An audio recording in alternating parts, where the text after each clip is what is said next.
Welcome to Your Magnetic Purpose. This season, we're cutting through creative blocks, working with your influence, not against it, using systems like human design, astrology, and everything in between as a tool and not a rule. Hi, everybody. Welcome back to Your Magnetic Purpose. I am your host, Ashley Hood, and today we are on part 4 of our 9-part series of the Human Design Energy Centers. We are going to be dropping into the Ego Center, which is also referred to as the heart or the will center in human design. This center might be small, but it is mighty. It holds the pulse to all of your self-worth, your willpower, and your capacity to commit. It's that divine spark that says, I want that. If you've ever struggled with overgiving, undercharging, people-pleasing, or performance anxiety, or just feeling like you're in a silent competition, this one is for you. Let's start with what the center actually is. The ego center is a motor center, meaning it generates energy, but not just any energy. This is the fuel of personal desire, material ambition, commitment, and the deep inner knowing of your values. It governs resources in the material world, willpower and drive, and self-worth and integrity. It's your promises, your contracts, and your commitments. This center is connected to the heart, but it's also your nervous system, which is why when it is out of balance, you might feel unworthy, restless, competitive, or totally shut down. A defined ego center makes up about 30% of the population. You have consistent access to willpower, and you're designed to commit when your heart's in it. And you have great follow-through. You're here to lead, to initiate, and to own your own desires unapologetically. When you are aligned, you can boldly claim what you want, you work hard in short bursts, and you honor your limits. When you're living in the shadows of it, you might push others too hard and dominate group spaces, or you become overly focused on status and recognition. You may tie your value to what you're able to produce. If you have an undefined ego center, you make up about 70% of the population. You are not here to consistently access willpower, and that is not your flaw. You are here to feel into value, not force it. You may deeply feel the pressure to prove yourself, to earn love, respect, or belonging through your actions. When you are aligned, you honor your energy. You know that your worth is not up for negotiation. You work with what you have when it's right for you. But if you're in the shadow, you may say yes to try and prove that you are enough, or you might undercharge. You compete even when no one is competing with you, and you may burn out trying to do what you think others want you to do or want you to be. So let's talk about how the ego center shows up in your real life. In the workplace or in your leadership roles, a defined ego may thrive in roles where they are setting the tone or negotiating value, but they can intimidate or rush others without realizing it. Undefined egos may feel crushed under the weight of meetings, performance reviews, or unspoken hierarchies, often proving to be silent. In creative spaces, a defined ego might have a drive for big launches, big ideas, and bold promotions. An undefined ego may second-guess their rates, avoid visibility, or even collapse under the pressure of overgiving. In competition, this is a competitive center by design, but it is a sacred competition different from a toxic hustle. When it's healthy, it says, I want that, and I believe that I can have that.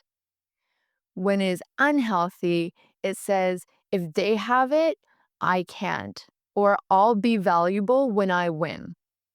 So let's talk about the four gates of the ego center and how they play out. Each gate is here to reveal a story of power, protection, and personal truth. Gate 21, the gate of the hunter or the huntress. This is also the gate of control. The key themes are mastery over resources, control, and management. Its strengths are a natural manager of resources, money, and people. It has the instinctive ability to take charge and distribute resources efficiently. It's protective of their family and their tribe, and it ensures that everyone is provided for. When it's in the shadow, it can be overly controlling or micromanaging. It may struggle with power dynamics, even dominating or feeling dominated. There's a strong need to be in control, and this can create tensions within relationships if it's not balanced. In your daily life, these individuals are often found managing finances, organizing households, or leading teams. They thrive when they're given autonomy and a clear role in overseeing material and practical matters. There is a need here for recognition. And then we have gate 26, the gate of the egoist. Their core themes are persuasion, influence, salesmanship, and a really good memory. Their strengths are they are the master persuader. They know how to sell ideas, products, or visions. They can recall past experiences to persuade or protect others. They're excellent at simplifying and packaging complex information. But if they're in the shadows, they might distort the truth or exaggerate to gain an advantage. They can manipulate or push too hard in the pursuit of their own goals. And they risk being untrustworthy if the ego gets in the way of their honesty. In their daily life, they are natural marketers, communicators, or strategists. They work best when they are aligned with truth or missions that they believe in. They require a lot of rest and recovery, especially after exerting their will and forcing an interaction. Gate 40, the gate of deliverance. Their core theme is willpower for work, needing appreciation, and their strengths are a really strong willpower to work hard and contribute to the group. They are reliable, loyal, and committed when properly supported. They know the importance of a balanced give and take, but if they're in the shadow, they can feel underappreciated or even used. They have a tendency to overwork out of guilt or duty. They need a lot of time alone to recuperate without feeling guilty about taking that time. In their daily life, people with Gate 40 often play the role of the provider, the fixer, or the worker. They work best with clear agreements. If you do this, you'll get this in return.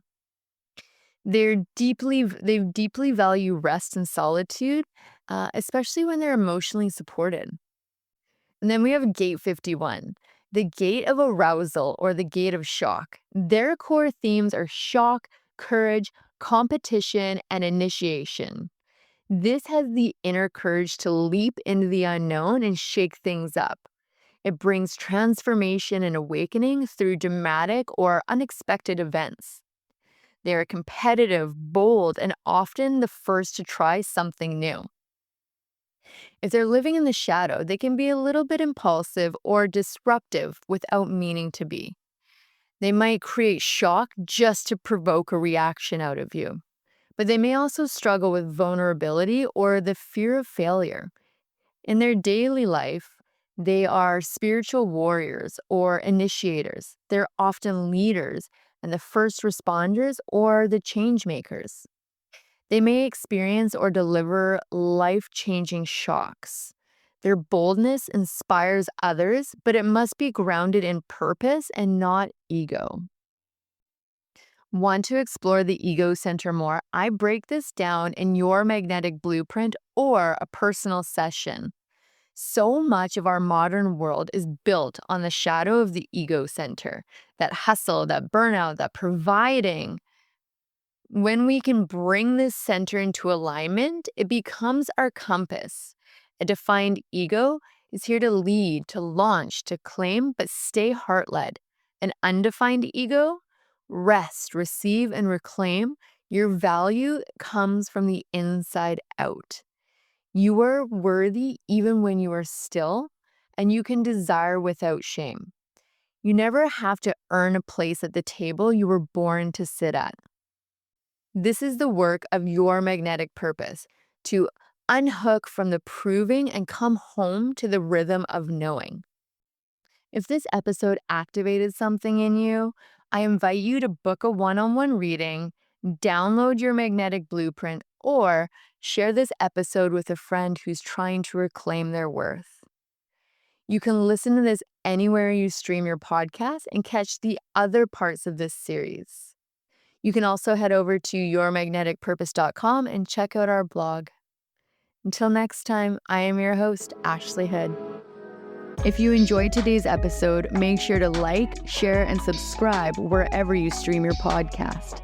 For more resources and tools to explore human design, tarot, and astrology, head over to yourmagneticpurpose.com and book a live one-on-one reading or download your free chart.